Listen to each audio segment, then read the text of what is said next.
Hi, Jason Atkinson here for Get Better Naturally Nutrition, and we're continuing in our 4-point series of the sugar scam, that is substitute, combine, avoid, and minimize.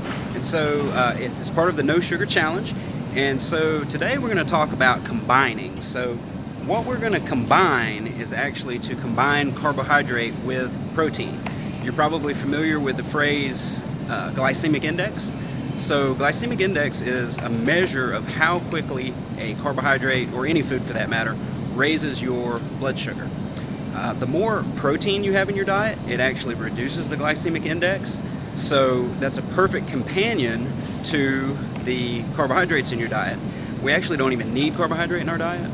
The only nutrients or macronutrients that are essential are protein and fat. So we have essential amino acids, we have essential fatty acids, but there are no essential carbohydrates. So what I do, and as promised, we're doing a little shopping trip here.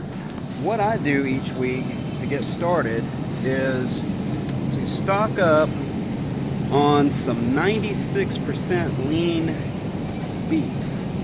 Yeah, 96%, something like the, if I can see, like the Laura's lean beef here. Another brand that I really like, if I can find it, is maybe out of stock at the moment. It's from a company called White Oak Pastures. White Oak Pastures is not only organic and grass-fed, but it's also local to me in the Atlanta, Georgia area. That's why I like that brand, but I think you can get it across the country.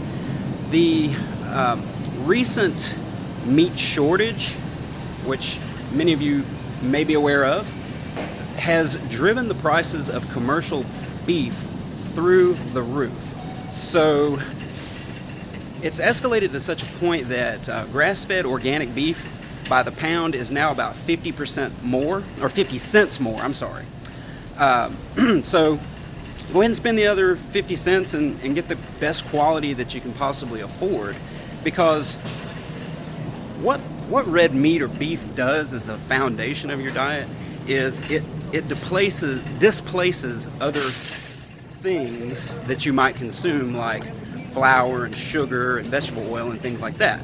That's actually the problem with the American diet, is those things have displaced traditional foods that we would consume, such as meat and eggs, which is the next stop on our little journey here. Just passed by the egg department. So this is the brand that I normally choose, Heritage, from Happy Egg Company. Just put that in my cart there. Heritage is also local, and free-range chickens. So those are eggs from free-range chickens.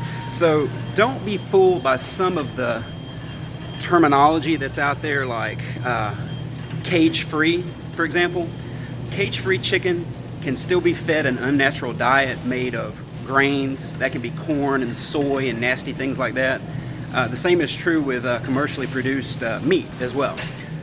They can be fed an unnatural diet, and when the animal eats those things, through a process of bioaccumulation or biomagnification, all those things become a part of the animal. And so when we eat that animal, we're eating what it ate.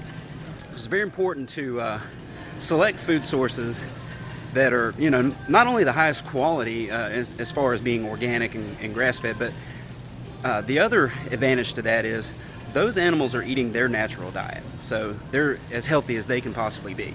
So that's my tip for today. Combine carbohydrates with a protein and possibly some healthy fats. You don't want to go too high on carbs and fat. If you're keeping your carbs low, you can bring your fat up a little bit higher. That's it for today. Thanks for listening, and I'll have another video out for you tomorrow.